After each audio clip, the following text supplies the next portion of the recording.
ಮಲ್ಲಾರು ಶ್ರೀ ಬ್ರಹ್ಮ ಬೈದರ್ಕಳ ಗರಡಿಯ ವಾರ್ಷಿಕ ನೇಮೋತ್ಸವ ಸಂಪನ್ನಗೊಂಡಿದೆ.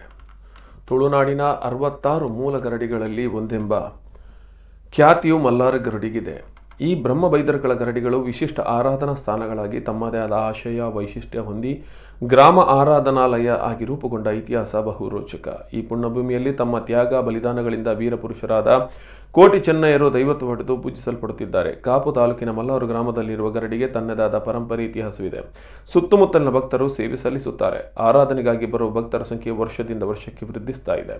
ಈ ಕ್ಷೇತ್ರದ ವಿಶೇಷ ಅಂದರೆ ಶುಕ್ರವಾರ ಹಸಿರು ಕಾಣಿಕೆಯೊಂದಿಗೆ ಗರಡಿ ಪ್ರವೇಶವಾಗಿ ಈ ವರ್ಷದ ವಾರ್ಷಿಕ ನೇಮೋತ್ಸವ ಆರಂಭಗೊಂಡಿತು. ಭಾನುವಾರ ರಾತ್ರಿ ಬೈದರ್ಕಳ ನೇಮೋತ್ಸವ ವಿಜೃಂಭಣೆಯಿಂದ ನಡೆಯಿತು. ಸೋಮವಾರ ಮಾಯಾಂದಲ ನೇಮ ಮತ್ತು ಪಿಲಿಚಂಡಿ ದೈವ ನೇಮ ನಡೆಯಿತು. ಸಾವಿರಾರು ಭಕ್ತರು ನೇಮೋತ್ಸವದಲ್ಲಿ ಪಾಲ್ಗೊಂಡು ಗಂಧಪ್ರಸಾದ ಸ್ವೀಕರಿಸಿದರು.